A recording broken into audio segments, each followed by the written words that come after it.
Ladies and gents, boys and girls, what's going on? Thursday, November the 17th, 2022. We are rocking and rolling on a Thursday. Already done radio appearance with Tony Basilio in Knoxville. Shout out to Tony. Already done our appearance with Inside the Gamecocks at 11:30. Of course, JC Sherbert will join us this afternoon. So, hey, and already got tomorrow's podcast recorded. So I appreciate y'all, man. We are busy this morning. Being busy is a blessing, as I like to say. I see Gad, Chase Floyd, Alex Mitchum, Stephen Morwell Jr., Travie, Noah Johns, Cody Gaskins, of course, as always. I'm Chris Phillips, your host of the Daily Crow of the Spurs Up Show.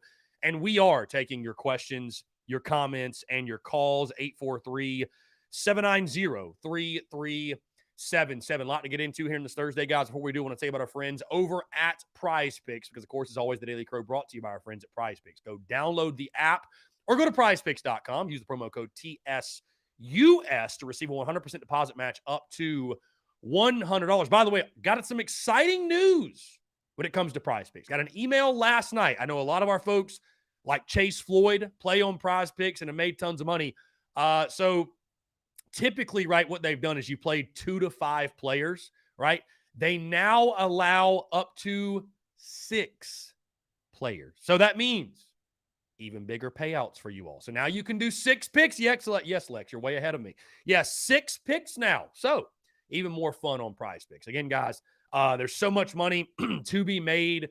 So many fans and listeners of the Daily Crow have made tons of money with our friends at Prize Picks. So again, go download the app or go to prizepicks.com and use the promo code TSUS at sign up to receive a 100% deposit match. Guys, it's an exciting day. The Court Cocks, both men's and women's, returning to action. Men taking on Colorado State in the Charleston Classic, 5 o'clock ESPNU. And then, of course, the women will take on that team in the upstate at 7 on the ACC network at their place. So, which should be a fun night because we're going to kick their ass. Either way, guys, again, thank you all so much for tuning in. My pick is in for the men's game. I actually took Colorado State. And, of course, my friend Brennan M. commented and said, Chris, find some joy. So there we go. We're off to a hot start here on this Thursday. But again, guys, thank you all so much for tuning in. Really excited to chat with you all. And like I said, podcast already recorded. I want to say thank you to Tony Basilio for having us on the show, on his show in Knoxville, Tennessee this morning. And I will tell you guys this, which, I mean, it's not all that surprising, but those Tennessee folks are pretty damn confident in the game on Saturday night. And like I said, I can't really blame them. I've already locked in my score prediction. Guys, I'll give you my score prediction if you'd like to know what it is. I mean, it's no secret, right? My best bet was Tennessee minus 21.5. And I say this, guys, buckle up for what's coming, because whether you like it or not, listen, you can either be tough about it or you cannot. But what's going to happen on Saturday night is going to happen. I think it's going to be an old-fashioned SEC butt whooping. I think Tennessee is going to come in. It'll be as many as the Volunteers want versus as many as the Gamecocks can get. That is about what the score prediction should be. Whether you want to label it 56-7, you want to say 65-13, you want to say 49-20, pick your poison, right? Go ahead, close your eyes and throw the dart at the dartboard. But Tennessee, big is the pick. It's the only pick, and I'm locked in with my score prediction, guys. I'll go ahead and give it to you, 59-13.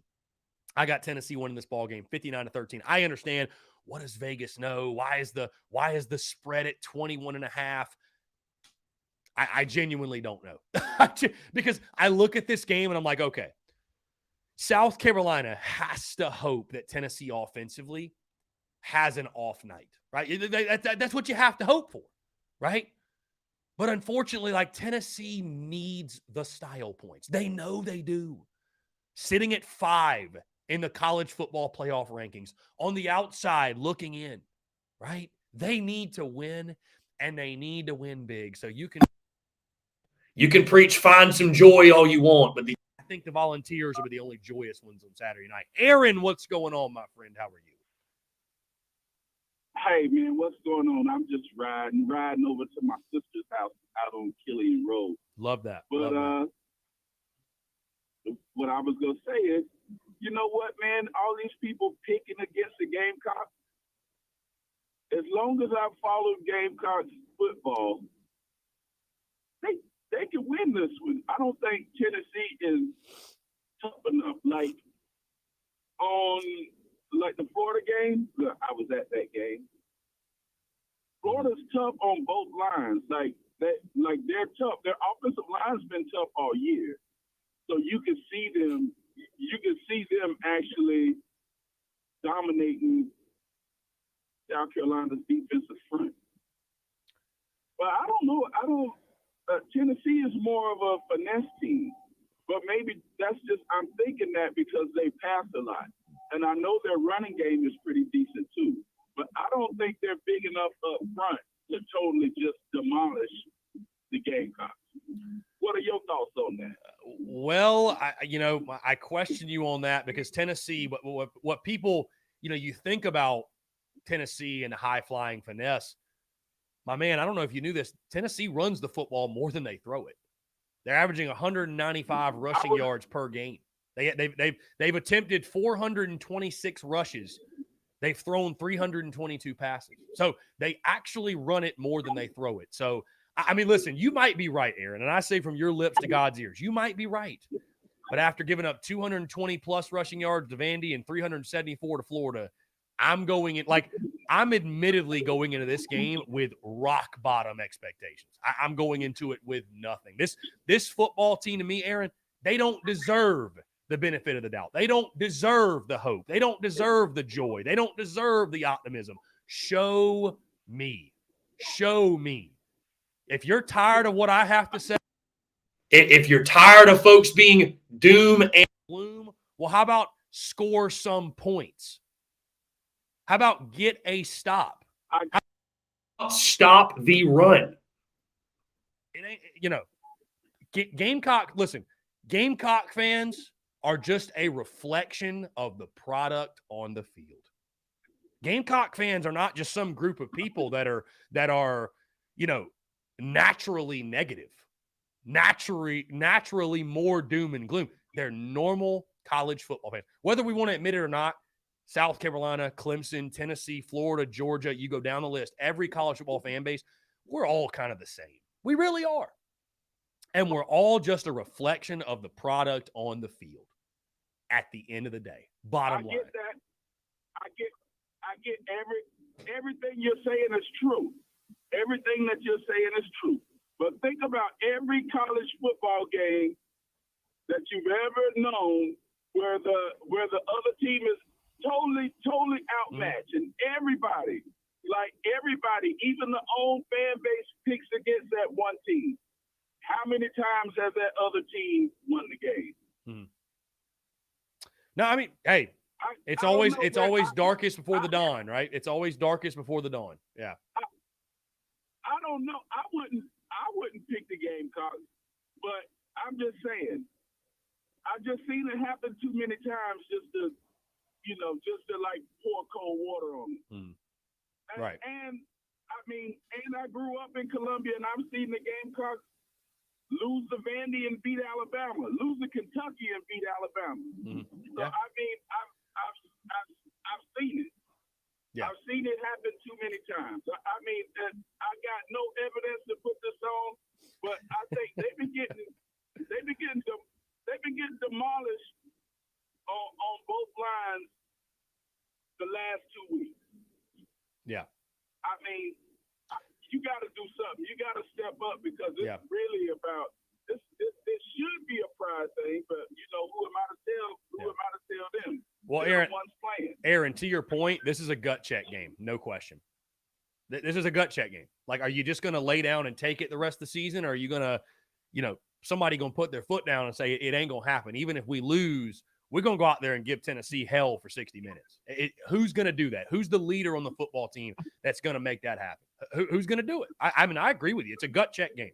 It's absolutely a gut check game. Now, if it does go the way everybody expects it to go tomorrow, I don't know what's going to happen during the Clemson game.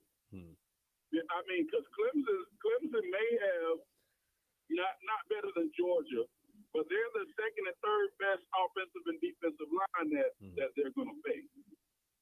So I think the bottom will fall out of this season if the game turns out to be as bad as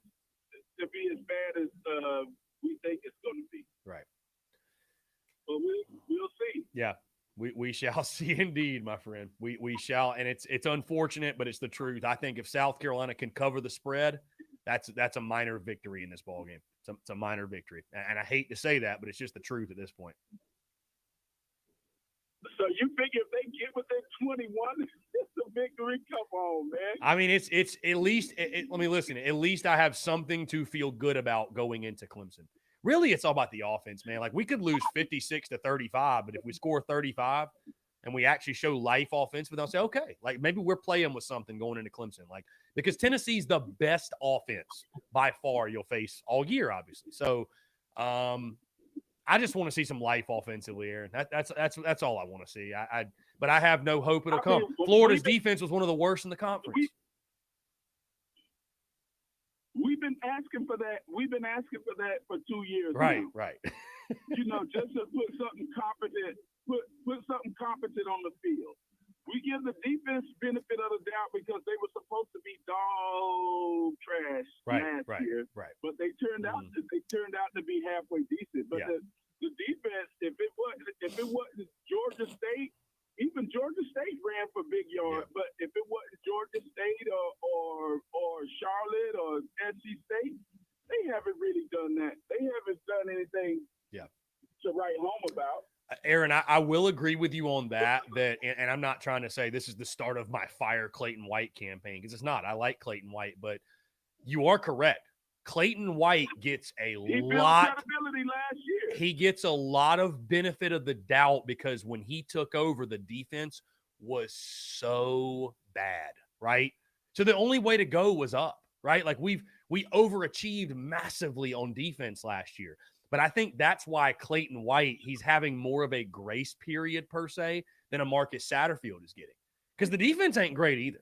The defense is not great either. But again, we just came from the absolute bottom, right? So it's like, well, I mean, look how much better the defense is than it was 2 years ago, So I definitely think that is that is helping Clayton White. And if the offense was good, Clayton White might be getting a little bit more of the heat. Again, I'm not sitting here trying to say, people should be calling for his job, but the defense, you've given up 200 plus rushing yards in how many games?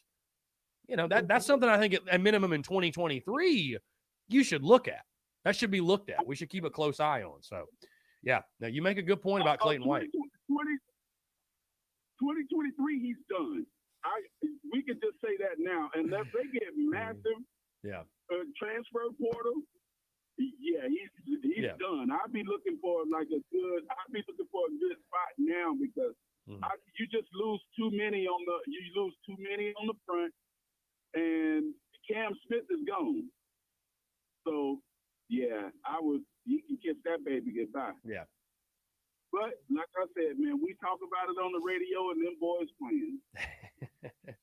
That's true. Hey, listen, I hope you're right, man. I mean, like you said, darkest before the dawn, night game at Willie B. I mean, maybe if maybe Tennessee comes out and it's a little bit sloppy, we can force some turnovers. And I mean, who knows, right? Who knows? I hope you're right. I really do.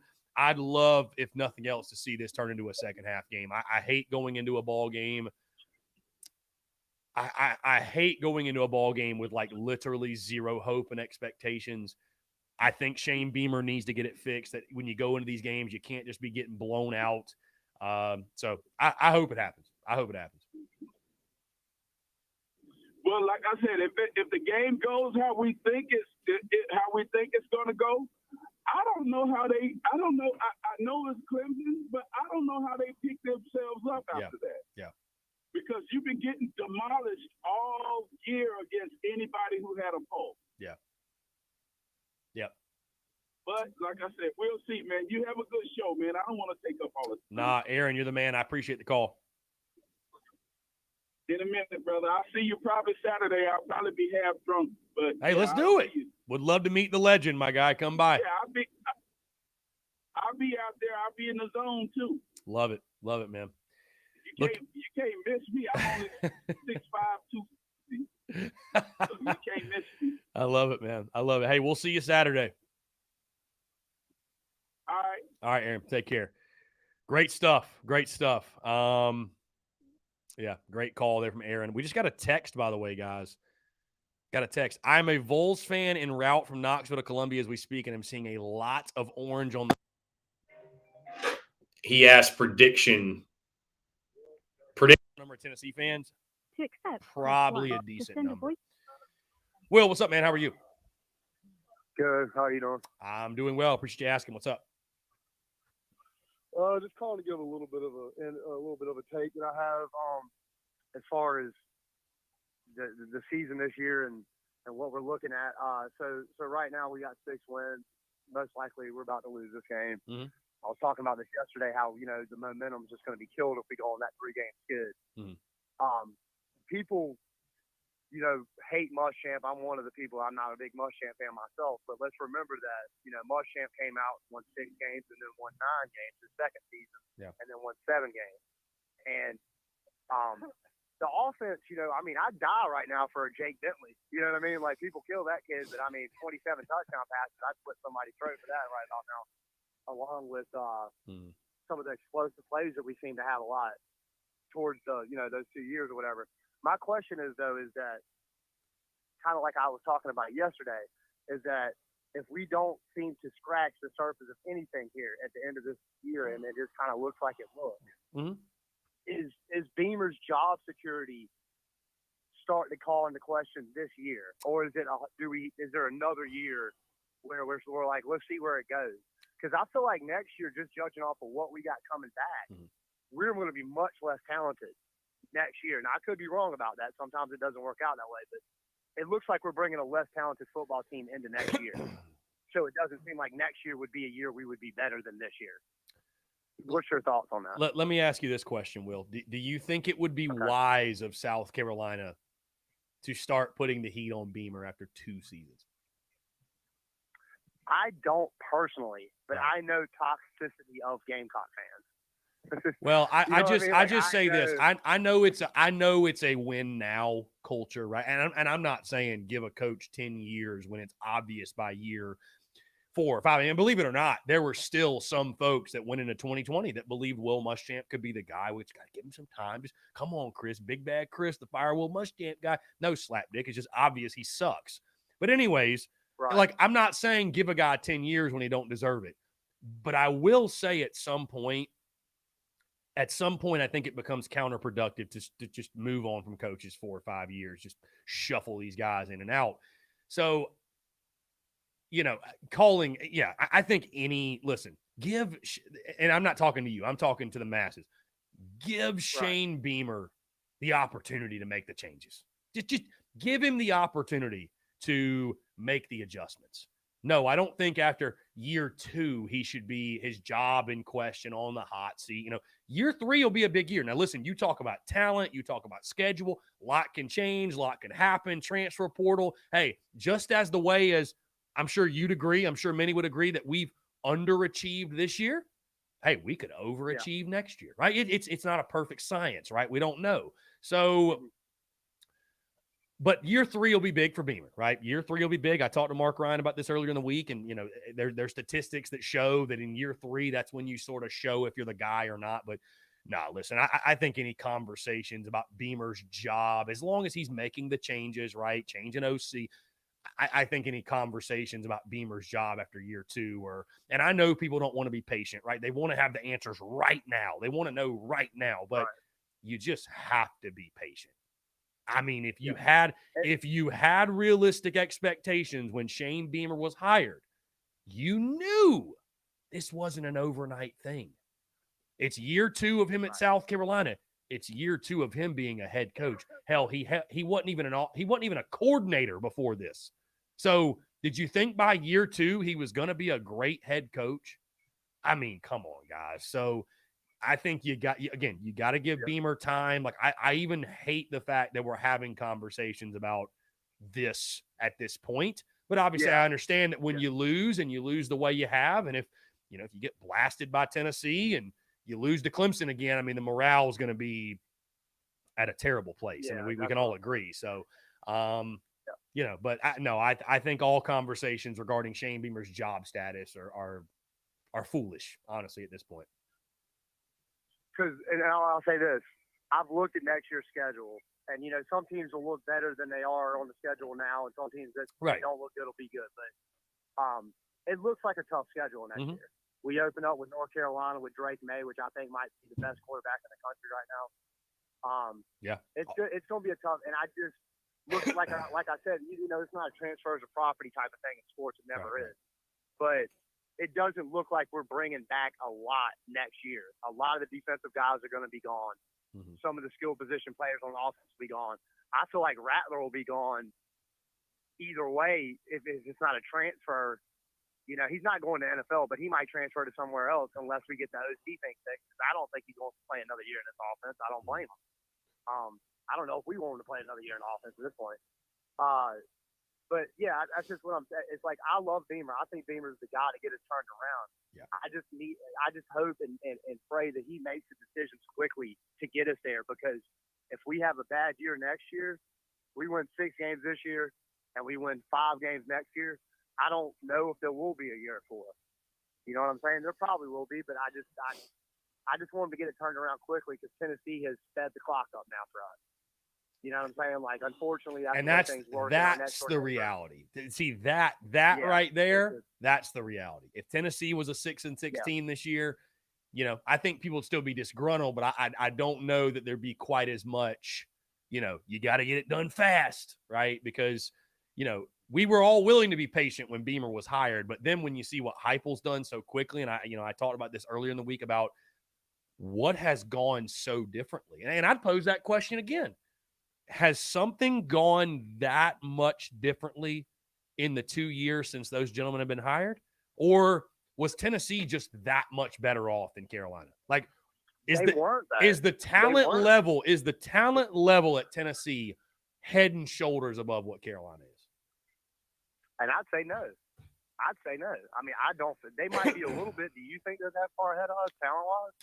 I don't think so. I think they're probably ahead, but not this far. No, I don't think that. Yeah, I mean, I think Tennessee has shown a willingness to be creative and unique offensively, and we just simply have not. So. Yep, and I mean, South Carolina is just like, man, dude, I know we're the chicken curse, whatever. It's like, damn, can we just get some fucking offense? You know, like find some offense in any sport.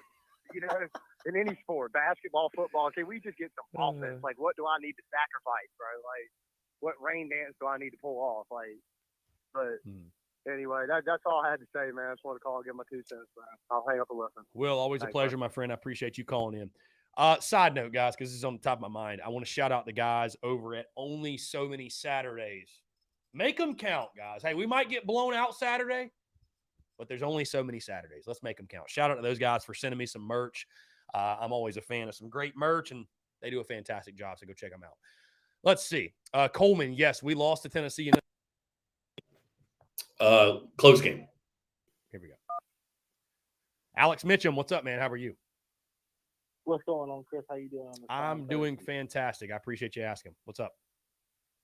Not much. I just wanted to comment on the last caller about the Beamer hate and everything. I saw this thing on one of the message boards Sunday, and I'm not going to put the guy's name out there, but I'm going to read it to you.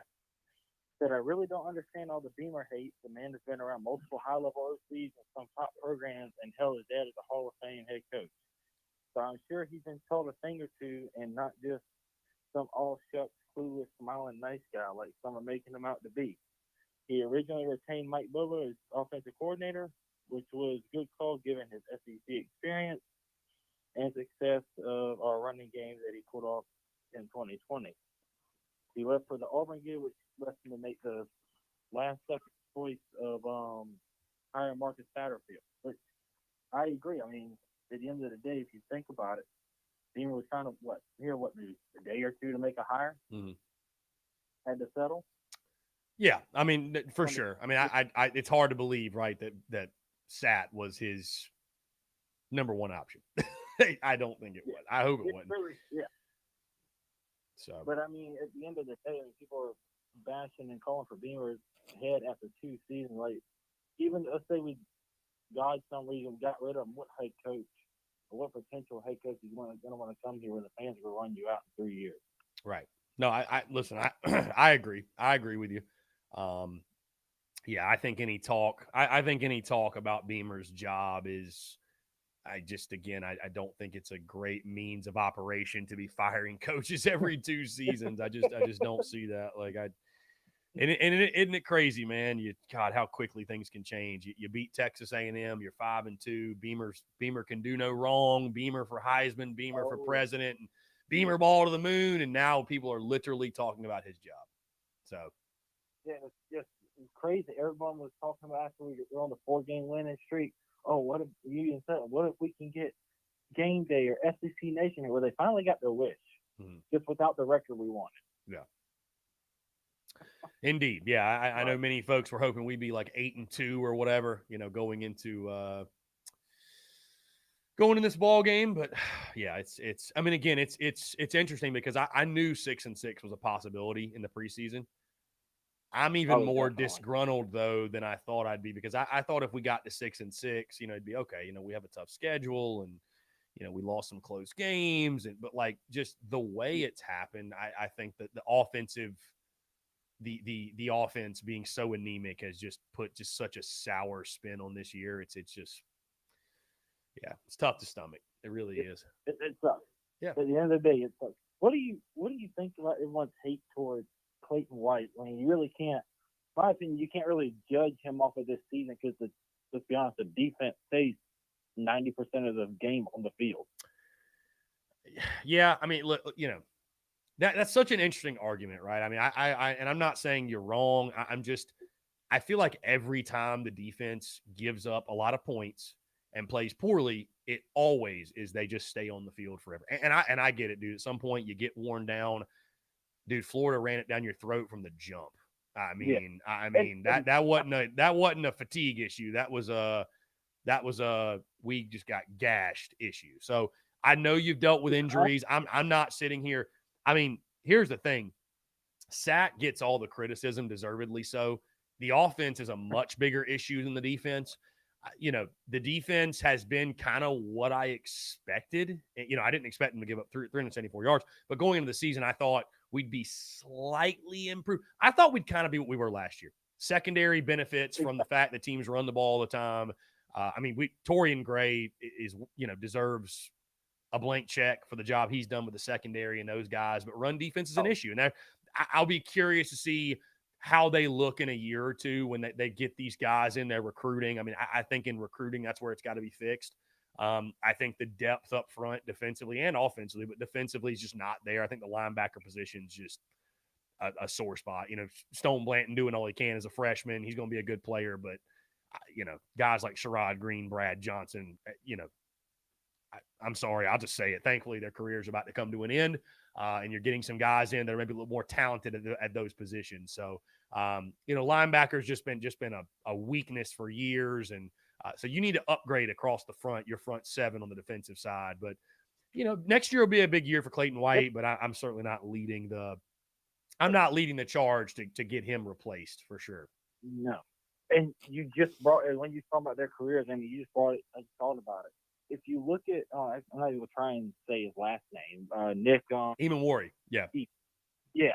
If he's a freshman, if you look at how well he's played this year as a freshman, and just sit back and think, okay, he's only been in our scheme. He wasn't in any of Muschamp schemes or anything like that. It kind of gives you a little bit of hope for the future of what they're building. Mm-hmm.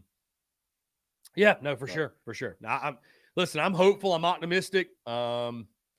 It's just the growing pains in the meantime are they're just that. They're painful to say the least. So definitely. But we'll see. Go Gamecocks, and hope we somehow beat Tennessee. Mm-hmm. Doubt it, but hopeful. Yeah. All we can do, man. It's all we can do. Yes, sir. All right, Chris. Have a wonderful day. I appreciate it. Yeah, man. Appreciate the call. Thank you so much. Just got tagged on social media by James Daniels, the father of Jalen Daniels, a quarterback on the roster. And he just posted a DM exchange with Hendon Hooker. I think James Daniels' original tweet was, saying that Spencer Rattler has more arm talent than Hendon Hooker. Hooker reached out and said, never disrespect me and tag me on social media. You just poured gasoline on a fire for this game. James Daniels in responded and said, just double down. USC has better arm talent than you. You obviously have a better team. And then Hooker replied, you're funny, Spence, my dog. Enjoy the show this weekend. Great. So we got players' parents getting them worked up like they need more gasoline on the fire. Guys, again, phone lines are open, 843-790-3377. Not a big deal in the grand scheme of things, but a little trash talk ahead of this weekend. I think there was also a clip. I don't know if my guys in the Big Cock Club Discord are tuned in or whatever, but if they could post it in the TDC Questions channel, I'd appreciate it. Yeah, Jesse, that's actually what I'm referring to. Somebody posted that in our Big Cock Club Discord. Rich Eisen. I did not hear exactly what he had to say. How long was it? 36.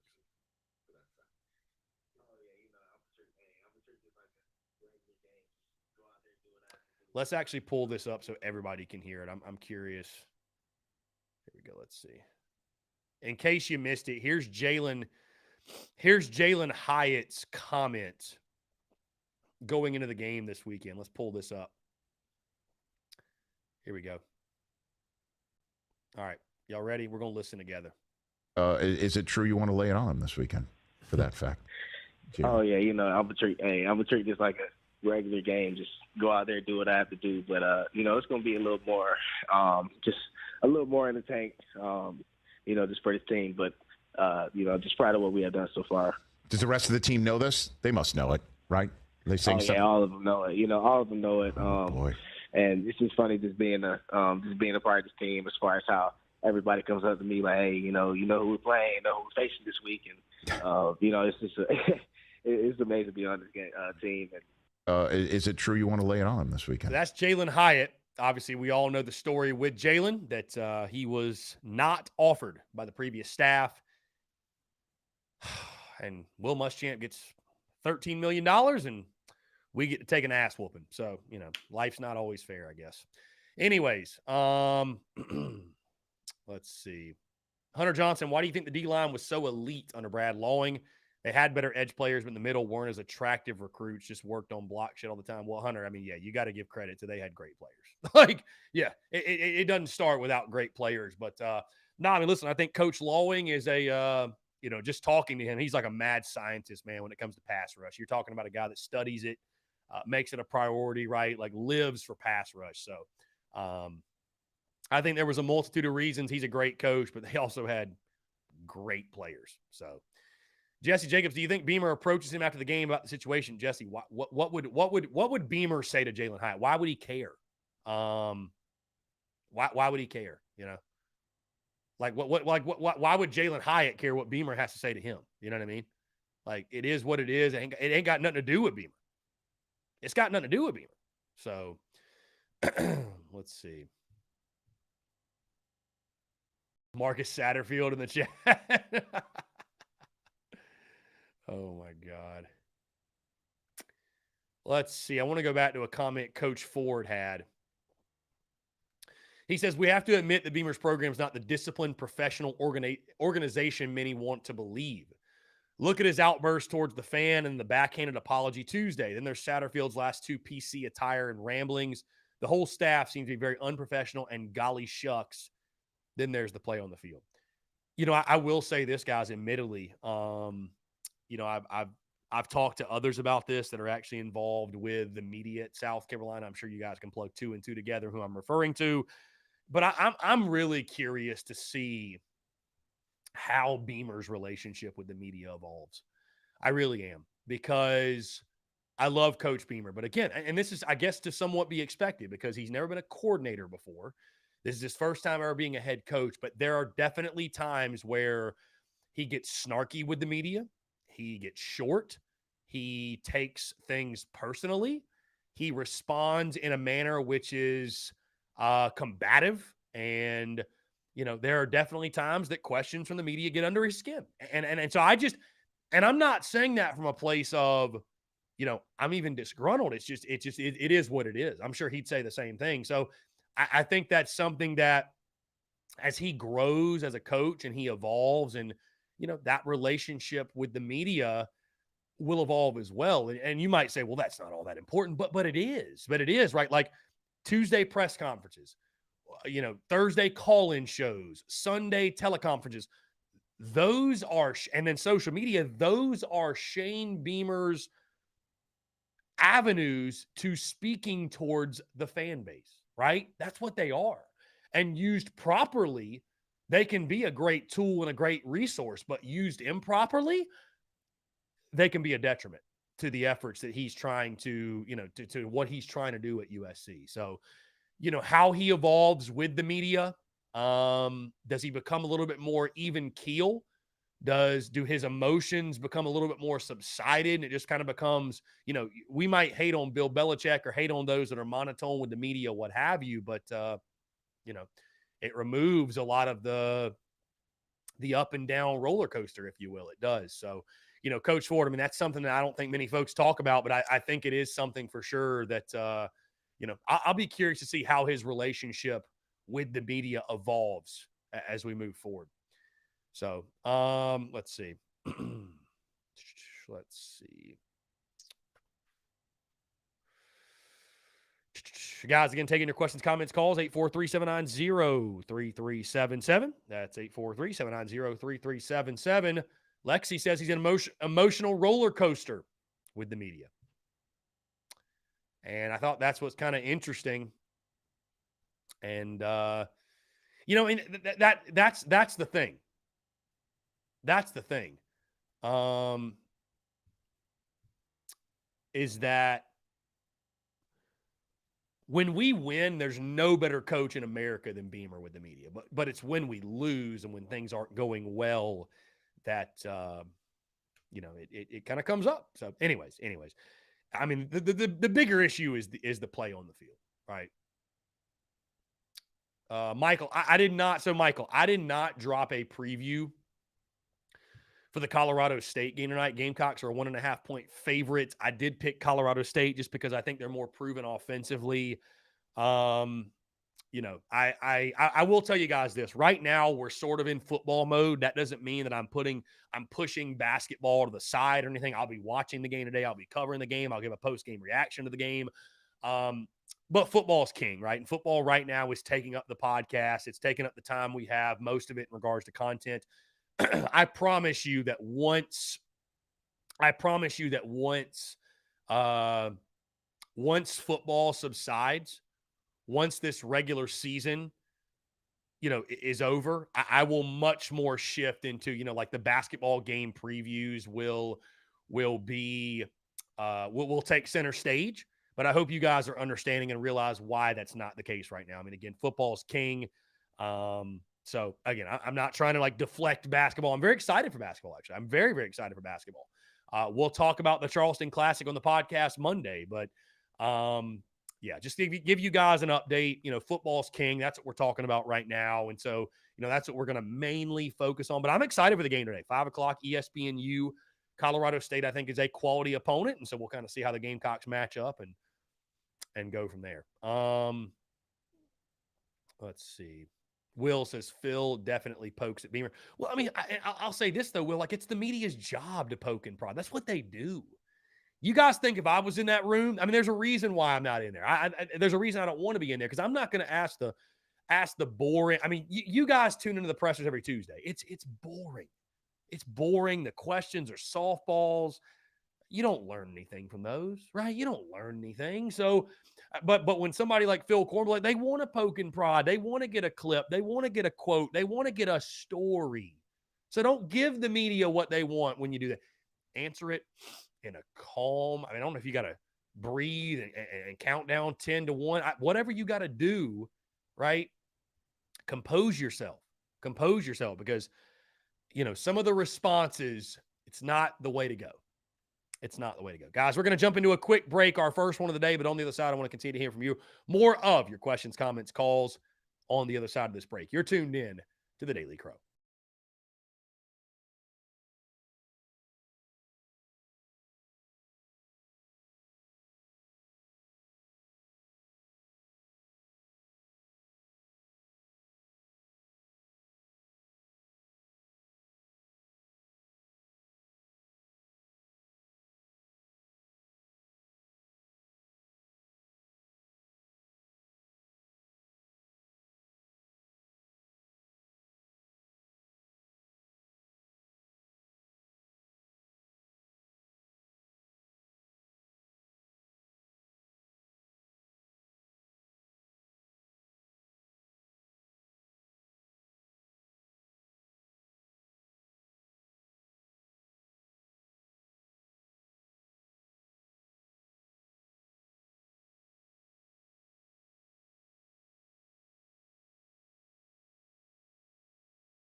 All right, guys, we're back. Taking your questions, comments, calls. 843-790-3377.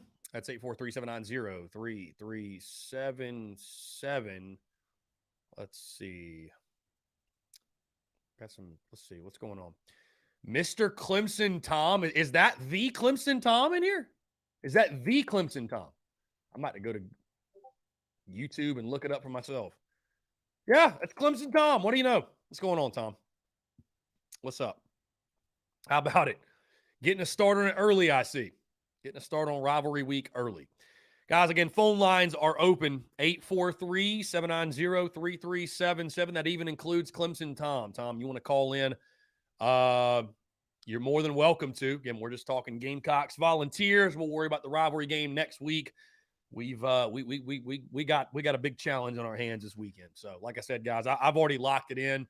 You know, normally I save the score prediction for the podcast, which will drop tomorrow. But I mean, I've already locked in Tennessee minus 21.5. I've got 59-13 Vols.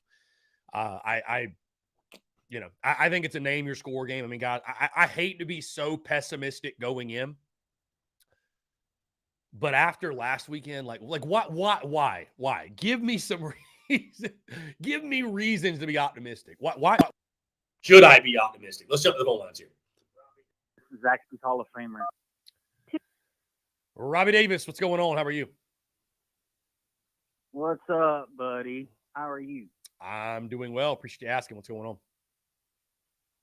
on?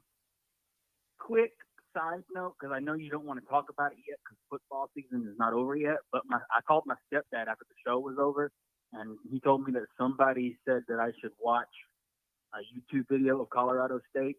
And the two things that I noticed, okay, and like I said, I know you don't want to talk about this right now, but the two things that I noticed is they're very good at moving without the ball and taking high percentage shots.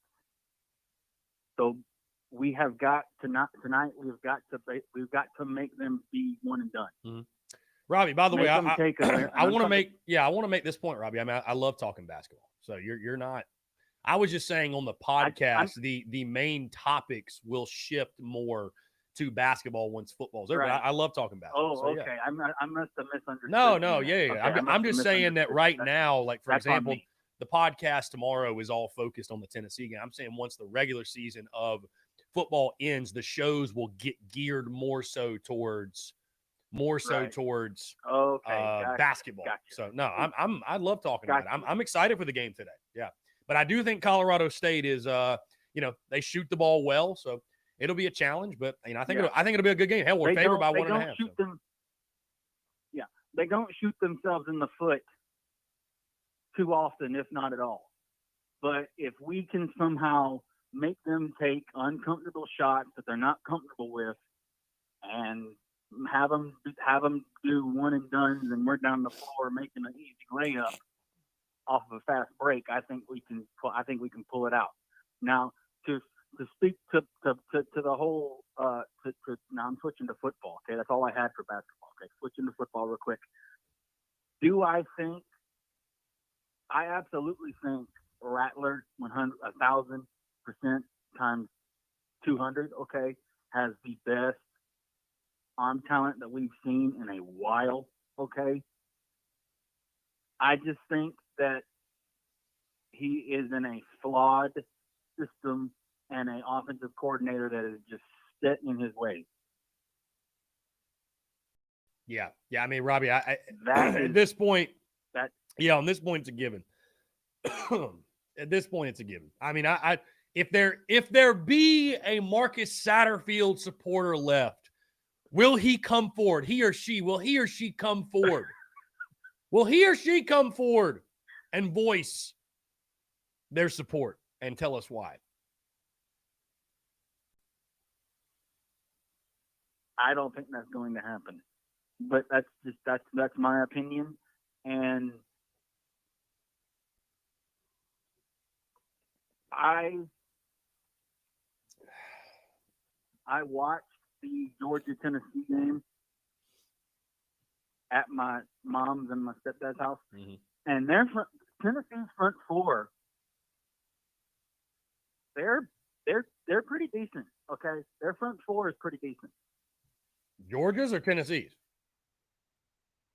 Tennessee. Oh yeah, no, for sure. Tennessee's Yeah. front four. I think somebody Tennessee's said they're front four 11th. is- They're 11th in the country at stopping the run. Yeah, they're pretty good. That just, yeah. They ain't no slouch when it comes to stopping the run. Okay. Now, I think if Satterfield can, by some miracle of the good Lord, find ways to get the ball out of Rattler's hands fast and quick, their secondary is not that good. Well, yeah, for sure. That's where they've been susceptible, 288 passing yards per game. But again, I think a lot of the reason is because Tennessee has gotten ahead of people and teams have had to like throw their way back into a game. But certainly, hey, but you know, Robbie, I'd tell you, I said at the top of the show, I don't know if you missed it or maybe you heard it, but I think Mr. Robbie Davis and everybody else wearing garnet and black, just buckle up, take what's coming to you. It's like when you had a bad report card or you did something wrong, and listen, that ass whooping's coming whether you like it or not. And you can either take it like you can either take it like a man, or you can take it like a bitch. But that ass whooping's gonna come either way. So I'm gonna choose to take it like a man and keep my head high and just enjoy myself to the best of my ability this weekend. Yeah, absolutely. That. And I found out from my mom, because my mom's side of the family, we're doing our Thanksgiving stuff tomorrow. And I asked my mom yesterday, I was like, are we going to be done before the game kicks off tomorrow, even though we're probably going to get our ass whooped? And she was like, yeah, we'll be done with everything before the game comes on. So I'm not gonna miss the game, regardless of how horrible it turns out. I'm gonna watch it. So. Indeed. Yeah. And what were you going to say? Go ahead. No, I said you're right. Yeah, I'm gonna watch it either way. The game is Saturday. It's not tomorrow, but yes, I'm gonna also be watching it. Well, yeah. What's today? I'm losing track of my days here. Good gracious. Yeah. Okay, it's Thursday. Listen. Okay. I'll be in there till the clock's at 0, no matter what the score is, freezing my ass off. So. But this is definitely for the players, for the offensive players in general. This is literally a pride, like a pride game. Like, play with some pride, play with some gusto, play with some attitude. Like, I don't want to experience what we experienced at Florida ever again.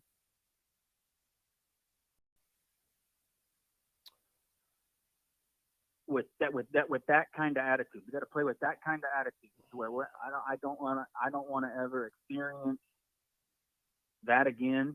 Even though, yes, we're probably going to experience that again Saturday. Okay, at least show us something on the offensive side of the ball where we can go into Clemson's week with something to build on.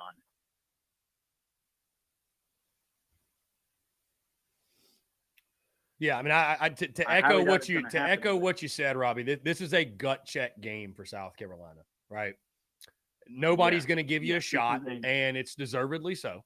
You've earned everything you're getting. You know, you've earned all of the doubters, all the haters, quote unquote. You've earned it. You deserve it. This team doesn't deserve the benefit of the doubt. Yeah. They don't deserve the optimism. They don't deserve the positivity. So this is a gut check, type of game. Like, are we just going to lay down and take it the rest of the year? Or are we going to show up and at least put up a fight? Even if you lose, do you make Tennessee earn it? Do you make it a second half game? Do you make it a fourth quarter game? It's a gut check game.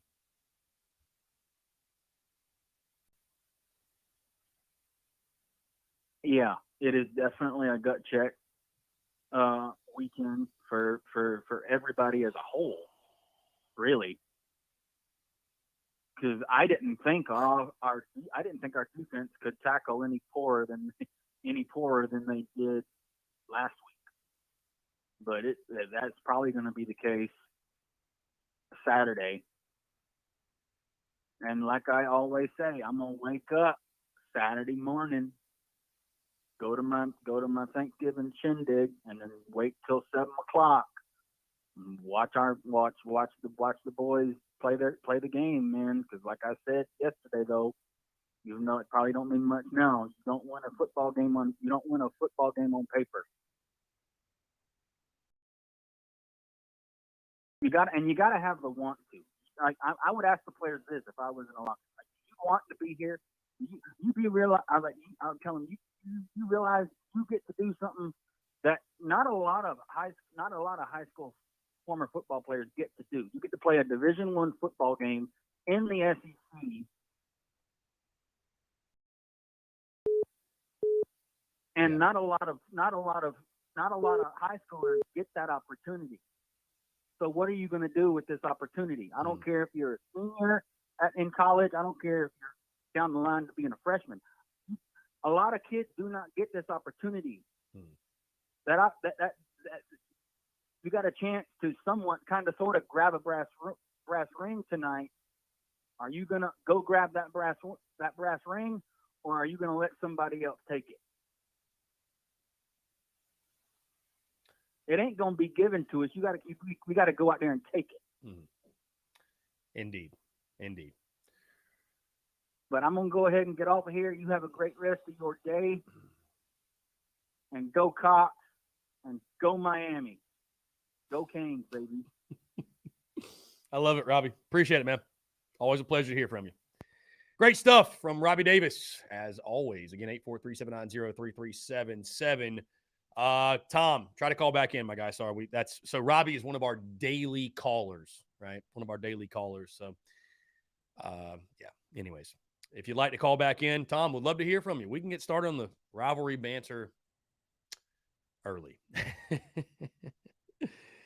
Get started on it early. Why not? I don't know. Anyways, guys, I am excited for the weekend. I am. I don't know if any of you out there tuned in. We'll be out at Feinbaum's show tomorrow. If you'll be at SEC Nation Saturday morning, the plan is we're going to be out there. I'll have the towels and koozies on hand if you run into me. We take cash, PayPal, Cash App, Venmo, all that good stuff. I'll have them on me. Guys, on that note, probably the plan tomorrow, I believe, we're going to move TDC 10 to 12 instead of 12 to 2. We're going to move it to 10 to 12 just so I can go ahead and get on the road, get down to Cola. Got to go pick up the towels, right? So probably going to move up. We're going to move up TDC tomorrow, 10 to 12. So just to give you guys an update, I apologize if that throws off anybody's schedule, but it just works out way, way better for me instead of waiting till the afternoon. So, yeah, just to let y'all know. Clemson Tom, again, I know you tried to call in, my guy. If you want to call back in, you're more than welcome. I don't know. Tom might have bailed on us. Either way, though. Jalen Hyatt, by the way, guys, we already watched the clip, but Coming for Blood, I think it's so funny. Like, people are tagging players on social media like, come on, man, you got to do something about this. Like, what are they going to do? I mean, you shouldn't need that motivation, right? Like, Hendon Hooker's talking trash. Oh, tag all the players. What do you get? Like, hey, what's that going to do? So, I don't know, guys. I am excited for the weekend, all the festivities. The game, unfortunately, serves as a bit of a footnote. And I feel so bad for our guys like Brendan M. and Dalton that I know are just some of the biggest Tennessee haters you ever met. But even I think they can't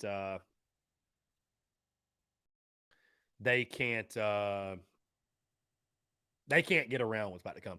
By the way, shout out our friends Carolina Cigars, the Peterson family, my guys Tom, Eric, the entire crew.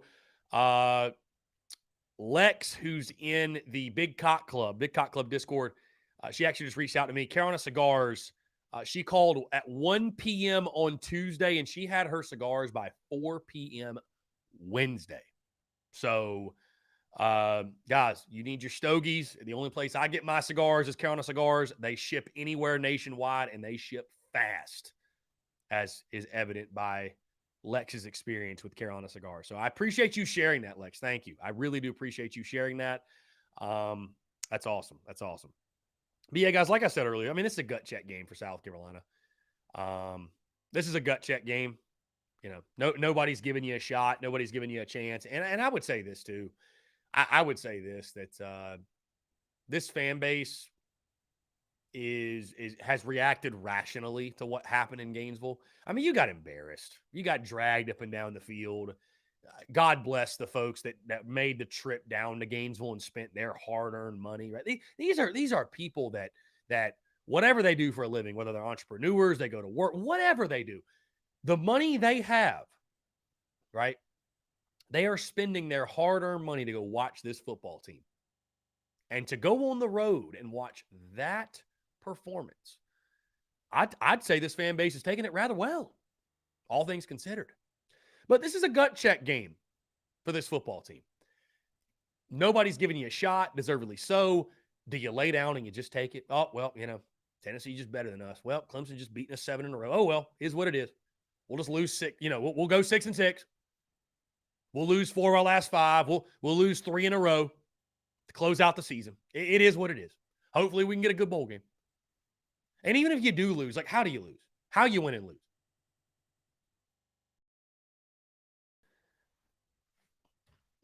It's a gut check game, man. Play with some pride. It's freaking senior night. Like, I mean, I don't care how good Tennessee is, man. It's not good enough against anybody for the game to be over at halftime. It's not good enough.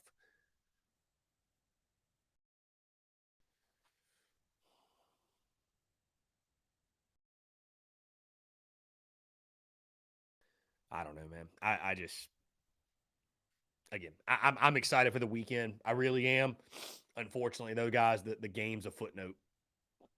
The game's a footnote. It really is. And when it comes to things I'm excited about, I understand all these other events are around the game, but the game's a footnote.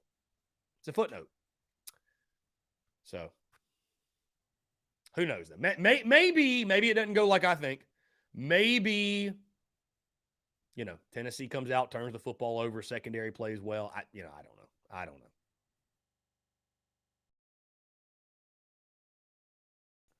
So.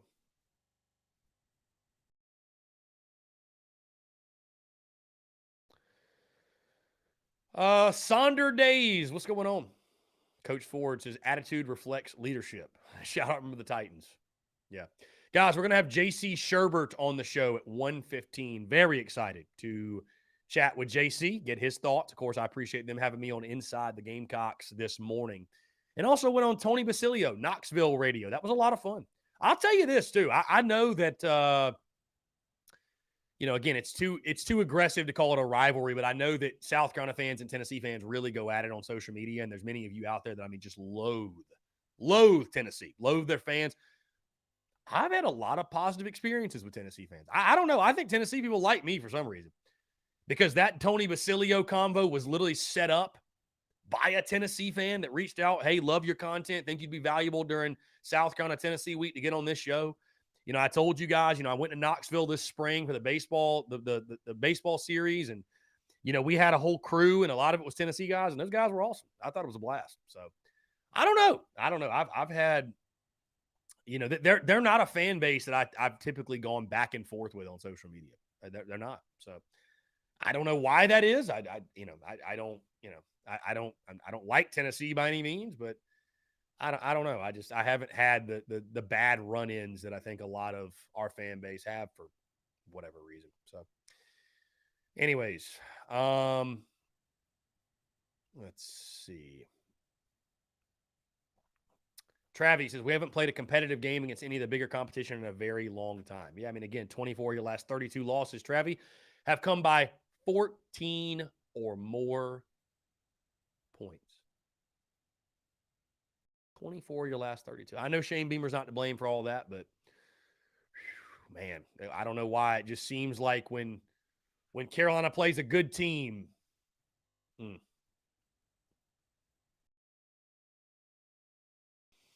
Matthew Calvert, we'll worry about Carolina Clemson next week. We'll it just, let's but I'll tell you this again. This game, that's what it's all about. This game to me is all about setting up next weekend because you're barring a minor miracle, you're not beating Tennessee. You're just not. So the goal of this weekend is to generate as much positive buzz and as much positivity as possible in defeat going into the rivalry game. Because this season, this is a typical season to where the entire season comes down to the Carolina Clemson game. That's it. The entire season. Because like last year, you look, right? Like last year, the season was already a success, right? Like you reached a bowl game. That was a huge achievement in year one of Shane Beamer. You reached a bowl game. Now I going 6-6 ain't a success for most people, So Jacob E says goal number 1, no injuries. Yeah, I hear you. I hear you, my guy. No injuries. No injuries.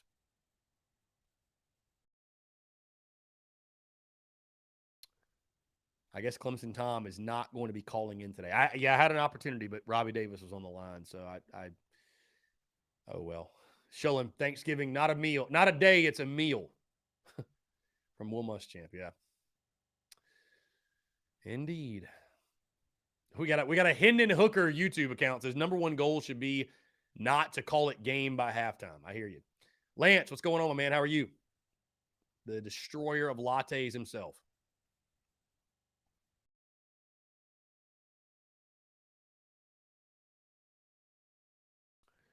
Anyways, guys, we're going to go ahead and jump into a break. On the other side, we'll chat for a second, and then we'll get J.C. Sherbert on the line. More of your questions, comments, calls, and more. And J.C. Sherbert from the Big Spur, you're tuned in to the Daily Crow.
All right, guys, we're back taking your questions, comments, calls. Also, we got JC Sherbert coming up at 1:15, so just a couple of minutes. I think Clemson Tom tried to call in over the break. Tom, if you want to try to call in, we can chat for a minute or two.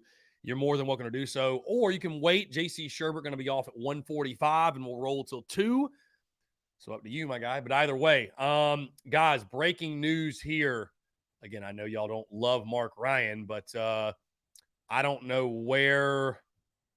don't know exactly what's going on today, but he's at something where Greg Sankey is at. He says, SEC Commissioner Greg Sankey says the league is looking at going to a single division and is leaning heavily in that direction, moving away from 2 divisions and no 4-team pod system.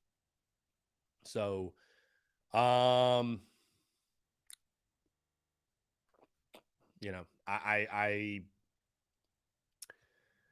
sucks. Honestly, it sucks. It sucks because South Carolina's odds of ever getting back to Atlanta are just damn near non-existent. I mean, I hate to say that, but it's not going to be easy. That is for sure. Not going to be easy. So, anyways, that's pretty big news. That's relevant news. So, let's see. Do we have any questions? I see some volunteer fans commenting. Let's see. What are y'all saying? Here we go. Let's jump to the phone lines. Frank, what's up, man? How you doing, pal? What's going on? What's up? Not much. Just hanging out. It's gonna be a quick one. I know you got people coming in the line. So maybe this week, here's the goals. Cover the spread. Save Marshawn Lloyd for Clemson. Mm-hmm. You know, don't even run him. Don't even waste his health on this game. Run those freshmen, sophomore running backs. Let's get Hendon Hooker on the mat maybe 6-7 times, and then we can tear the goalpost down. There you go. Sounds like a recipe to success for me. All right, pal. Frank, see you Saturday. Yeah, I appreciate it. We'll see you, man. Thank you so much. I appreciate the call. Yeah, great stuff there from Frank. Like I said, guys, I hate to say it, but covering the spread would probably be a victory. And I see some Tennessee fans commenting. They're saying Shane Beamer's Butch Jones 2.0. I mean, I disagree, but I'll say this. I didn't expect Carolina to be Tennessee this year. I really didn't. I picked Tennessee to go 9-3. Damn near had them at 10-2. I thought Tennessee would be a good football team. I didn't expect Carolina to score 47 points per game like Tennessee's doing, but I tell you, I expect them to be better than they are. And I don't think that's unfair to say, right? I think that's very fair. But hey, I appreciate the Tennessee folks coming in here raising hell. It makes for fun. It makes for fun. So, Ben Smith says we will never go back to Atlanta again. I mean, I hate to say it. You might be right.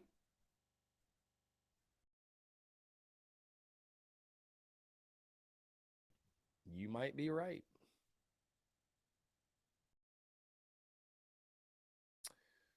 Let's see. Okay, we're waiting on JC Sherbert. Just got an interesting DM. Yeah, John Edward. Yes, we were just talking about that, John Edward. I saw Mark Ryan's tweet about the divisions or what have you going away. Yes, I did see that, and like I said, I don't think it bodes very well. Don't think it bodes very well for the Gamecocks if they ever want to get back to Atlanta, which of course we do. So whatever, just gets tougher, right? Just gets tougher. So, anyways, yeah. Sorry, Tom. We were on a break when you called. We're on a break when you called. Jesse Jacobs says Frank Martin about to play over on ESPNU. Tune in, Chris. If I wanted to see a car crash, there are a lot of different ways to see that. I'd rather, watch something else than watch UMass play basketball. Anyways, all right, cool. We're getting him in here. Let's go ahead and fire away. JC Sherbert of Inside the Gamecocks, the big JC, what's going on, my friend? How are you? Great, man. Just another rocking and rolling Thursday. Had a really good show just now. You were part of it. And thank you for your segment and all that. And ready to talk Gamecock sports, man. Just living the dream. Yeah, no, I hear you, man. I hear you. First thing, really quick, breaking news, I guess, on social media. Everybody's favorite person, Mark Ryan. But either way, no matter the source, I don't know exactly what Greg Sankey's speaking at today, but he says that apparently the league is looking at going to a single division. They're leaning very heavily in that direction. They would be moving away from 2 divisions, no 4-team pod system. So it'd be all 16 teams once Texas and OU were added. All 16 top 2 go to the SEC championship. Your thoughts on that model? I think it's the easiest model to implement because you're going to have a lot of jockeying in this league, as we all know, as to who's in what pod and all that. I don't necessarily like it, and I'll tell you why. I think there could be a more creative way to do it. And what you do, Chris, in that situation, let's say, and this has happened before in this league, Alabama and Auburn are the top 2 teams, not only in the SEC, but the country. They've clinched the top 2 spots. They're both undefeated. They're playing in the Iron Bowl. And then they got to play the next week. You know, what's going to be the strategy there? We're going to be like the NFL and you're going to sit guys? Will the Iron Bowl lose its luster? Will it just kind of be like, well, this is a fun thing that happens like when Florida and Florida State played back-to-back in a season-ending game in a bowl twice in the 90s. I mean, I just think that 16 is just it's way too much. Now, the ACC pulled it off during the pandemic with a 15-team league, Clemson and Notre Dame. So maybe it's fine. I just, to me, what that does is it puts a constrictor on access to the SEC championship game. And, you know, and I know, look, you know, nobody's won it outside of the quote unquote Big Six ever, but you know, how big was it for Carolina to go that one time? How big was it for Missouri to go back to back? How big was it for Mississippi State in the 90s? You know, those teams are, it's going to be really hard for any of them to get to Atlanta again. You know, all that said, there is a 12-team playoff coming. And, you know, so if you can finish higher in the standings or whatever, then, you know, you have a shot. But then the playoffs going to kind of be determined by the rankings, not the standings. So then, I mean, I don't know. I don't think 2 8-team divisions would be feasible. I was intrigued by the pods, but, you know, to me, maybe they could have thought about something a little more out of the box and had a semifinal Saturday, if you will. You know, in other words, like, you know, you have 4 pods, right? The champions of those 4 pods play on the Saturday after Thanksgiving. Now, I know you'd have to move some rivalries around to up a week or whatever. And then, you know, everybody else in the league also gets an extra game. So you are going to be playing some teams twice, just by virtue of if you're the number 15 team and you play the 16 team, you may have played them already or whatever, but fine. But everybody's still got that extra game on that weekend. The Big Ten did that during the pandemic, or theoretically was going to do that during the pandemic. And I thought that was kind of a nice creative idea that gives more teams access. So I think what it does is it sort of, it's not going to ruin the game in Atlanta because that's going nowhere. It's a cash cow and it's a big time deal. But I think it just makes things very difficult on a lot of teams to get that shot. And I kind of like it when everybody gets a shot. So yeah, that's my take. That's just an opinion. So yeah, no, I feel the same way. Listen, it just it's already a difficult path for teams like South Carolina, Kentucky, you know, Mississippi State, Ole Miss. And now it just gets even harder. and you know, look, they're looking to go into this 3-6-6 scheduling model thing, right? You know, right. So you're gonna play the same 3 teams every year. Then you're gonna play 6, and then you go 6. That's if they go to 9. And I'm like, well, that's a lot. That's a big luck of the draw, because what if you? And we see that this year with A&M and Auburn. I mean, you draw A&M and Auburn one year, and you're like, oh my God, that's terrible. Well, A&M and Auburn this year, you're lucky, right? And so a lot of it's going to come down when you're talking about that many teams. A lot of it's going to come down to who has the easier schedule at the end of the day. And, you know, that's I don't know if that's the greatest way to determine who plays for a conference championship. Yeah. Well, JC, let's move to current day South Carolina football and what happened over the weekend. Gamecocks falling to the Florida Gators 38-6. I know we talked obviously this morning on your show, but thoughts on that game. I mean, I know normally we break it down, offense, defense, special teams. I feel like you can kind of just bundle this all into one because in all phases, I guess special teams was the only reason you scored, right? Kai Kroger continues to show why I guess he's the best quarterback on the roster. And Dak Joyner maybe shows why he's the most underutilized playmaker on the roster. But either way, offensively, defensively, I mean, pick your poison. It was ugly from the start. It was abysmal. I've said all week that I really feel for the Gamecocks that made the trip to Gainesville and toughed it out and endured that. But, it's really hard to sit here in our normal conversation, right? We're kind of dissecting what went right, what went wrong. I mean, it all went wrong Saturday, man. And what stood out to you from that game against Florida? I'll say this, as someone who sat through the 2008 Florida-South Carolina game, 56-6. I know the feeling for you folks that went down to Gainesville. But I got a nice Whataburger on the way back to Jacksonville. That's what I remember about that trip. I was like, they don't have Whataburgers, or didn't have them in South Carolina. So I was like, oh, Whataburger, man. But anyway, Chris, when the game started, I knew the defense could not really go in and play on its heels, and they did. And I'll tell you, from the first snap, man, I was watching on TV. I had it up on the big screen in here, and I just sensed that the guys didn't have a lot of energy on defense. The energy just was lacking. I thought one of the biggest plays early on was Darius Rush, and I had to go back and look at it on the replay because it didn't seem like it in real time. But on the replay, he dropped maybe a pick six early. Yeah. Carolina gets that. That's kind of their good start. Carolina, it didn't happen. They what was it? 15 play drive took 7 minutes off the clock before the game actually even get the ball. And then there was just no plan on offense. And I think, if the Missouri game didn't torpedo the few remaining, let's blame the players, Marcus Satterfield fans out there, I think Florida certainly did. Yeah. And there was just no plan. And the offense reverted back to like pre-Vandy. I mean, they didn't do anything like they did. Vandy was nice. They defend the whole field, run some misdirection, do this, that, and the other, spread them out. I mean, like the Gamecocks were running into a brick wall. I mean, I have a buddy that covers another program. They're not happy with their offensive coordinator at that particular program. And he said, nobody's happy with this guy here. He's like, but my God, South Carolina's on another level. It's like, man, there's 8 in the box. Let's just run it up the middle, and you're like, unbelievable. And look, I went and did some research. I get 17 Power 5 opponents during the Shane Beamer era with Marcus Satterfield calling the plays. When the game is in doubt, right? In other words, I'm not counting the garbage touchdown against Georgia or the 2 against A&M last year. Right. And then obviously there's a special team score against Florida. South Carolina's been shut out 4 times. Shut out. This program played.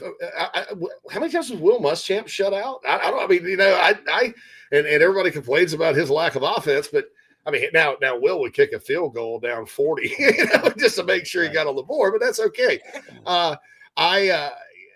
Shut out. I mean, in those games, if it hadn't been for acts of mercy with other teams emptying their bench, A&M would have shut them out. Georgia would have shut them out. I think we could all live with that. I think we could live with even Clemson last year, and that was embarrassing. Against the 13th ranked defense in the SEC, that's inexcusable. I mean, you just can't do it. When you're getting shut out, or you basically go to battle with no offense in 23.5% of your games against Power 5 competition over just 2 years, and we're not even done with this year yet. That's bad offense. That's not, we need to make some corrections. That's not, we need to execute, or we need to pray to the ball security gods, or whatever the heck he was saying in his press conference this week. And no, you're not going to get off the hook with a terrible play call by saying you were setting up the fake punt. Come on. I mean, basically taking credit for Pete Limbo's genius. I'm like, no, you can't do that. So I think it's over. I think, a lot of people, and I'll defend Shane Beamer right for the next 2 games. I'll say, okay, you're trying like heck to win and compete, and you maybe don't want to throw chaos into your program internally right now. I understand that line of thinking. If it were me, probably would have considered canning him after Georgia, because then you had the 2 get-right games and then Kentucky, then an open week to get whoever to kind of get used to calling it. Because I don't buy that there's nobody that can do it. I think that when you do something like that, you need some time to kind of stretch. You know what I'm saying? Would have probably still done it after Missouri, because you got Vandy, and obviously just by doing what Satterfield does not normally do, you put a lot of points on Vandy in the first half. So, but right now, you got this week. We're at Thursday, so there's no firing this week. And then next week you got Thanksgiving, Clemson, the rival. I mean, that week for any staff, for both staffs, Clemson, Carolina, whoever, that week's always condensed in prep time. And so I get it. If it goes much past Clemson, win or lose, I think that's the point where everybody that does this and that follows this program, that loves this program, needs to really take a look at the head guy, right? I mean, because that's and I think we all admire and appreciate Shane Beamer, and I think he's done so much right as the head coach. But if you got to plug the leak in your ship, or you're going to sink. And hubris sank the Titanic. It could certainly sink South Carolina football. That's a great way to put it, JC. That's kind of one of those drop the mic moments, I feel like. And I will say, to your point, I'm sure my face is going to be on the Instagram doing that one later, man. That's funny. Hey, you know where my mind's at. But either way, I will say this to your point about you mentioned the football gods, and I'm sure that was one of the moments where Sat knew that his face was going to be on the Instagram, if you will. Satterfield pressers have become just comedy gold, my friend. Just comedy gold. I mean, must see TV, man. They are like the wildest. Like some of the stuff he says. Like I don't normally pay that much attention to coordinator pressers, but my goodness, I mean, the quotes. It's a quote factory. Satterfield is a quote factory, dude. He all right. So likable people, like I don't look. I know I've met and interacted with every coach, probably every coach on that staff except Marcus Satterfield, and that wasn't because I didn't like. I mean, there was a whole off season there. I could have gotten to know him before he coached it down, but it's just for some reason I didn't. In some ways, he's just a dude on the street or something. He's kind of like a cocky or whatever, but he does say some things that make him sound intelligent, or at least like he's got some thought behind him. I just think it's the wrong thought. I just can't understand. I don't like throwing the players under the bus. I don't, because it's clear to everybody that coaches football, man. I get calls from other staffs, people that I know, people that have been at South Carolina, people that have never been at South Carolina but keep up with the program. People close to Clemson and to keep up with it. They all universally say this offense has no chance. Yeah, and they can better, more eloquently than me, point out why. Like here's that, and I don't know enough to repeat it, but like everything, it'd take forever, kind of like reading Sat's playbook would. But it's almost universal, and so how in the world and in what planet is that your player's fault? I mean, how is that? Spencer Rattler looks more and more lost every single game. Mm-hmm. Like you can tell when he looks at the sidelines, and I think he's had a tremendously good attitude about it, Chris, to be honest. Yeah. You can just tell he's just like staring into the oblivion, oh my God. That JC, I will say, is something we don't talk about probably enough, is there were so many questions about his attitude and what type of teammate is he. And he's been tremendous. The Netflix document. Like, dude, I think all things considered, he's been a great teammate for not throwing his helmet on the sideline and saying, I'm just not going back out there. Like somebody else can take this beating because I'm not doing it. Like I'm telling you, I mean, and it's been rough. They do nothing to help him. Nothing. I think at some point you just have to admit, man, you may need to roll him out, get him out of the pocket, get him run, not necessarily running the ball, but on the move. Shoot, man, NFL team. I mean, all this talk about the NFL, and I watch NFL football, and it's the same sport but a different game. But this isn't even. There's nothing NFL about this. It's just way overly complex on the back end, and then it's like an Adobe product. Like you got Adobe Photoshop or whatever, and I used to use Photoshop and stuff, and I would imagine that it's like super complex. I mean, or I always thought it was like super complex to get things done with a lot of Adobe products on the computer. And they didn't necessarily work all that well. And it was unnecessarily complex. And then you wouldn't always get beautiful photos. And I think that's kind of a roundabout analogy that, okay, you're doing all this unnecessarily. And then the product, you spit it out, it's awful. So, I think it's even beyond simplification. I just think it's bad. And they need to chunk it. And after the Clemson game, Shane Beamer probably should chunk it and say, okay, guys, we're going to meet and take what few plays we do well, I guess, package them together, hand it to Pete Limbo, let him come up with some razzle dazzle because he's good at them. I mean, if he can do it on special teams, I'm sure he can do it on offense. Let him call the bowl and go hire a new OC to get in here and get this program, patch the hole to where this program could continue to ascend. Yeah. JC, let's talk defense, right? Because we spend all season talking the offense, deservedly so, but I've seen some chatter and heard some chatter about Clayton White this week. And you give up 374 yards on the ground. That kind of comes with it. Do you attribute, though, the defense's struggles over the last about 2 years or so, do you attribute that more so to the them being on the field so long because the offense is so putrid? I mean, the defense I don't think's had a terrible year. They've been about kind of what I expected. Run defense still an issue. Secondary's been fantastic, really similar to last year. But I mean, what do you make of it? Because I could argue that I think, Clayton White's safe, fine. I'm certainly not leading any charge of, well, let's change them both while we're at it. But I think next year could prove to be a very big season for Clayton White in regards to, especially once you start getting these recruits in, right? Some of these high profile guys to start seeing some improvement in the run defense, because while the offense was anemic, I mean, the defense didn't have much of a better day on Saturday against Florida.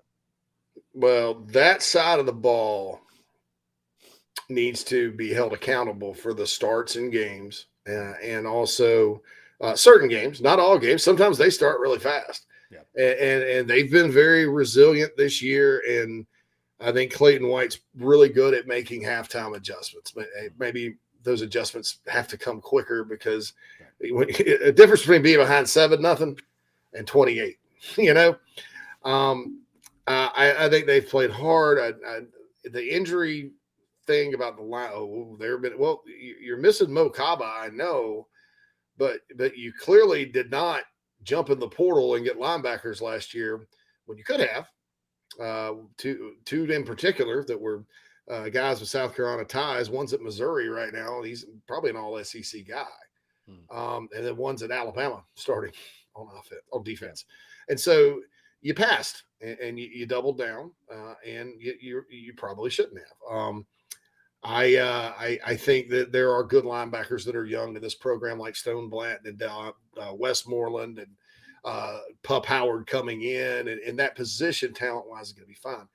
I think the defensive line individually, you've seen some guys play pretty well, like Tonka Hemingway, Zach Pickens. I think as a whole, that unit's been disappointing for 2 years. Not in a, oh man, they're just bad way. They're just very inconsistent and don't always play up to their potential. And I think that's coaching. You got to get them to play. They're not going to play up to their potential every snap of every game, but you can't have Jekyll and Hyde. Is Clayton White safe? I think he is. I think Shane Beamer, as the head football coach at the University of South Carolina, needs to mandate some changes coaching wise on that side, and not necessarily, like I said, because you're not terrible, but you can upgrade. And there's coaches out there that would come to South Carolina, in my opinion, and be significant upgrades on that side. I think, so far the hiring philosophy has kind of been like, well, who knows who, and let's hire And obviously I think Sterling Lucas has done a good job. Where have I heard that before, Jason? Yeah. Why does that seem so familiar? Who do we know? And I think it, obviously having connections, and knowing people because you're comfortable working with them. I get it, but you got to get guys that are good. And I don't even know that the guys on defense they could hire, they both have connections to South Carolina. So, I mean, you know them. So there you go. But they're also upgrades. Yeah. And so I don't know how it's going to shake out. I'm with you, though, that we all know that the number one problem is Marcus Satterfield and his offense in this program. Lock, stop, no. And they put the defense in horrible positions, right? And that's part of it. But I do think as far as accountability goes, when you're talking about the games that really get away, where the Gamecocks get blown out, and there's been a lot lately, the defense does not show up early. And there's just some kind of disconnect there early in games that gets them behind, particularly on the road. And then at home against Missouri, the other week. But during the day, I guess. They don't start well during the day. Vampires, right? Yes, yes. But, it's I just hope that, that Shane Beamer, really takes a big, good look at everything coaching wise and elects to say, okay, it's this is not working. How do we get it to work at the highest level to compete in this league? Yeah, I mean, after you have a loss like you had at Florida, everybody's got to take a step back, look in the mirror, and again, hold themselves accountable. JC, there's been a lot of smoke this week. I know on your message boards, other message boards about just the mood behind closed doors, if you will, and maybe some conversations that had happened. So tell us, have you heard anything similar from your people? Obviously, after you lose the way you did, it's not shocking to me. But, I mean, is there anything you can tell us about? Because, again, this is, Carolina, we don't keep any secrets. Right? I feel like everything's not a poorly kept secret when it comes to Gamecocks athletics, but it's because we care so much. We're so passionate, and everybody just wants to be in the know. But, I mean, is there anything you can tell us in regards to any of this smoke we've seen this week in regards to behind closed doors and just the conversations that are happening? I've had, I know some info. I think that, some of the actual details out there are a little fuzzy, as far as like that's not really what happened. I mean, right. There's the talk that like Ray Tanner went ballistic and all that. What I can tell you is nobody, including Ray Tanner, Chance Miller, the president, Shane B, nobody was happy with the game at Florida. But there was no mandate and, flippant response. I mean, it almost made it seem sometimes like Beamer and Tanner had a big argument, and that just did not happen. Tanner was out at practice on Sunday and Monday to encourage the team. He's not snooping around, calling plays or anything like that. I will say that since the Missouri game, behind the scenes, a lot of people have realized what the issue is. And my understanding is privately, there have been some conversations that make me believe that, change is on the way. And that was the timeline I got. I mean, I think Florida was kind of the final nail in the coffin and took everybody from 0 to 60 as far as like fire him right now, but like I said, I understand why. I mean, I don't necessarily, I would have probably gotten rid of him. I'd have gotten rid of him last year, probably before the Clemson game. I've never been a fan, but this year, the chances to do it were Georgia because you had games and then time and then, maybe Missouri. Other than that, the scheduling was tough, but I don't necessarily think Florida was the final nail in the coffin for Satterfield's tenure here. I definitely think it was Missouri. So I just to kind of give people like the facts, and I know some of the folks that have posted some of that stuff. So I'm not, I haven't, I need to follow up with one of them on the phone, but unfortunately he had a medical emergency, so I haven't been able to talk to him. But, so I don't want to throw them under the bus and be like, oh, they're totally wrong. and I'm right or whatever. I think there's some truth to all of it, but the details, there's some details that just didn't happen. So I hope that makes sense. Yeah. But I mean, the administration is not happy at all. Right. I mean, that was. I mean, people have asked me about it. I'm like, yeah, people are pissed. I mean, are you surprised? I mean, I talked to a source in the administration before the Vandy or the Missouri game, and they were a little straight. We got to have this one, right? And you saw the egg that was laid. So, and we know why. So, I think, and look, the pitchforks that are out there for Beamer right now. Okay, so today's November 17th. Then we got the 24th. So, in about 11 days, if it's status quo, then fire up the torches and pitchforks, and that's fine. I think because at that point it's in defense. It's not defensible.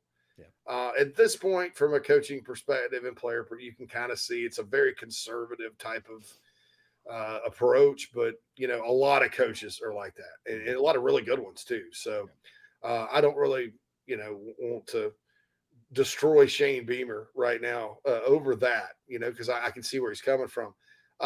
After Clemson, win or lose, after Clemson, I can't. I mean, you're literally punching yourself in the face over and over every day you wait after that game. Stop hitting yourself. Stop hitting yourself. Yeah. JC, I know you got to get out of here. Last thing though, man, just real quick on the South Carolina Tennessee game, your score prediction. I'm locked in 59-13, by the way. And I'll tell you this, and I said this on your show, there have been times where I felt like the Gamecock fan base was a little bit more down and out than they probably should have been, right? Like doom and gloom. But I mean, after the performance against Florida, I think actually South Carolina fans, all things considered, have handled it rather well. I mean, Tennessee needs to win in style. They got to impress the committee. I don't feel like there's many reasons for hope and optimism. Your thoughts on the game, score prediction, how you feel like it's going to go? I was going to predict one of the most infamous Tennessee South Carolina games at Columbia was in '98 when T. Martin, I think, completed every pass. Or 20 something in a row. I mean, it was ridiculous. I was there that day too. They won 49-14, so I was going to dust off that score prediction. But I'm going to go 49-21, and I'm going to also predict that there'll be somewhat of a moral victory claimed by someone, maybe Beamer, maybe somebody else, that they got over 20 and held them to less than 50. And then we're going to have to live with hearing that for another week.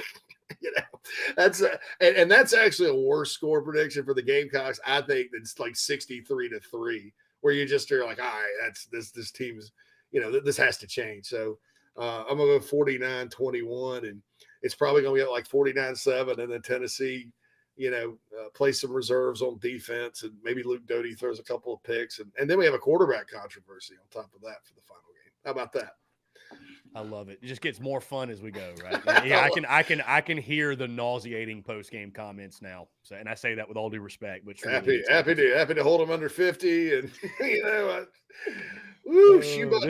this is the point we've gotten to. JC Sherwood of Inside the Gamecocks, the Big Spur. JC, as always, again, appreciate you having me on your show. Thank you so much for taking the time, and we'll do it again. I'll get with you on next week. I'd love to get you on Wednesday if possible, or just any other day. Yeah, because that's Turkey Day, and I think everybody we don't have the kids. The lady and I think are going to go to the casino and eat the turkey buffet, so it's going to be pretty cool. Hey, I love it. Yeah, we'll get together and figure it out. But JC, I appreciate you as always, my friend. Thank you. Thanks, Chris. Have a good one, guys. Yeah, man. Always a pleasure.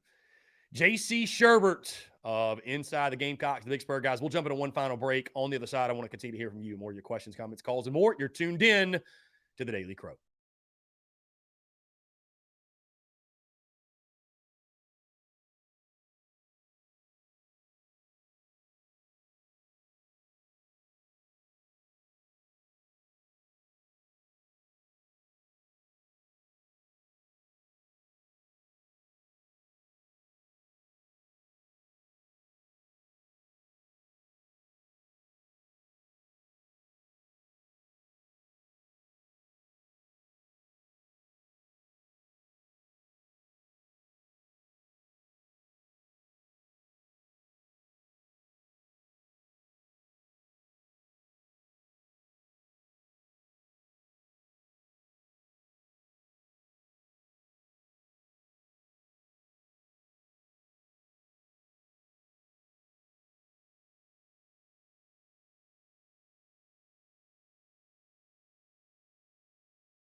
All right, guys, we're back. Final 9 minutes or so here in the Daily Crow, taking your questions, comments, calls. 843-790-3377. That's 843-790-3377.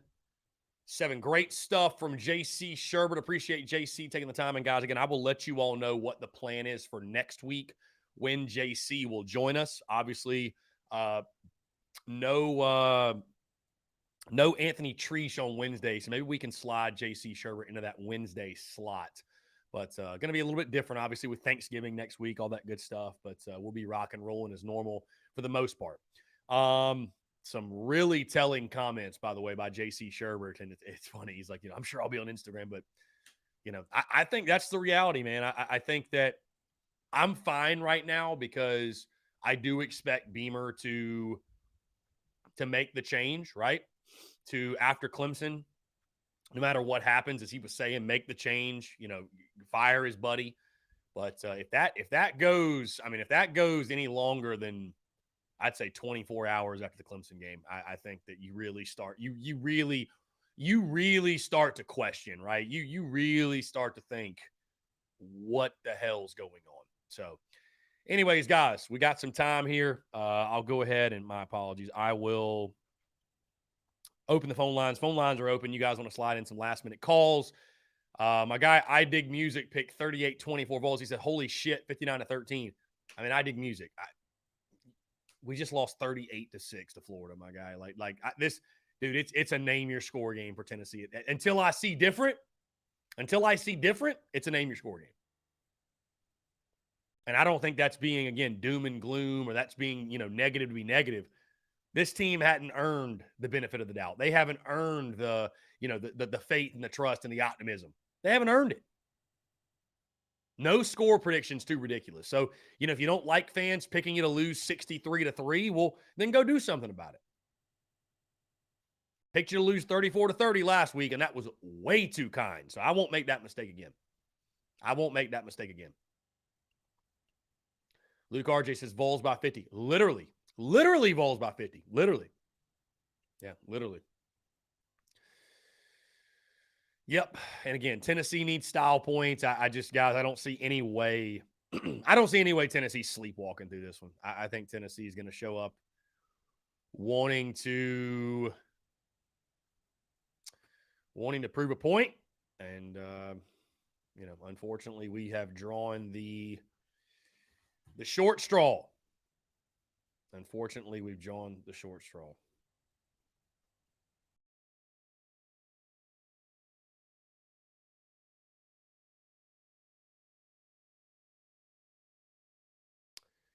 Anyways.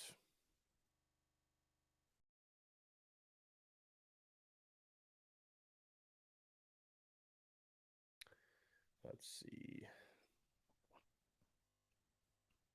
Coach Ford says UT got special unis for us, not sleepwalk. Yeah, they are wearing the orange helmets on Saturday night. I wonder what we'll go with, because we've taken the strategy of just not telling anyone until 2 hours before kickoff, because that's a cool thing, I guess. Whatever. James Daniels said Jalen Daniels' dad just tweeted that Spencer Rattler's got more arm talent than Hendon Hooker, and Hendon Hooker took exception to that comment. So, yeah. And then of course you got Jalen Hyatt, who would love to drop 250 and 3 touchdowns on Carolina. So, Lynn Turner says I think Sat will be here until after the bowl game. I think he will walk away at the end of his contract. Lynn, I have to disagree with you, Lynn. I have to disagree with you. I think it would be egregious and irresponsible to keep Marcus Satterfield on staff for that long, because you need to get a head start on somebody else. And good luck selling tickets to a bowl game if Marcus Satterfield's your OC. Good luck. I think the pressure is going to be so on. They've got to make a change. He's got to. He doesn't have a choice. He's got to make a change. You got signing day on December the 11th, I think it is. You have to make a change. You just have to. So, and I Dig Music. I don't care if it's Kitchens. I don't care if it's Step. I don't care who it is, but somebody else. Guys, believe it or not, I am excited for the weekend. I am. I'm very excited for the weekend. Excited to get out to Feinbaum tomorrow. We'll go hang out there for a little bit. SEC Nation Saturday morning. We'll go hang out there for a bit. But I go into the actual game itself with no expectations. I don't. Anything better than us getting our brains beat in is a success in my mind. So, yep. You can call me whatever you want to call me for that, but that's just where I'm at. So, that's where I'm at. I applaud you. I applaud those of you trying to stay positive in the comments. I really do. I applaud you all. Like babes and waves. 30-27. Kai Kroger with the game-winning field goal. Well, babes and waves, the problem with your scenario is Kai Kroger only punts. He doesn't kick field goals. That would be Mitch Jeter you're thinking of. Let's see. Yeah, John Edward. Yep. The Gamecocks take on Clemson women's basketball tonight. They're going to win by a zillion, so that's a lot of fun. Men's take on Colorado State at 5. That'll be a lot of fun to watch.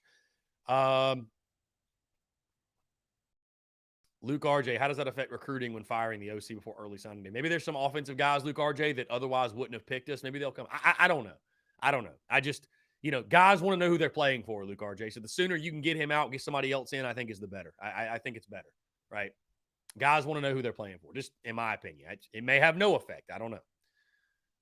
Lex, I probably will end up not going tonight. I thought about it. I just got a lot going on. It's a super busy day. I don't know, though. Up in the air. I don't think I will, though. I don't think I will.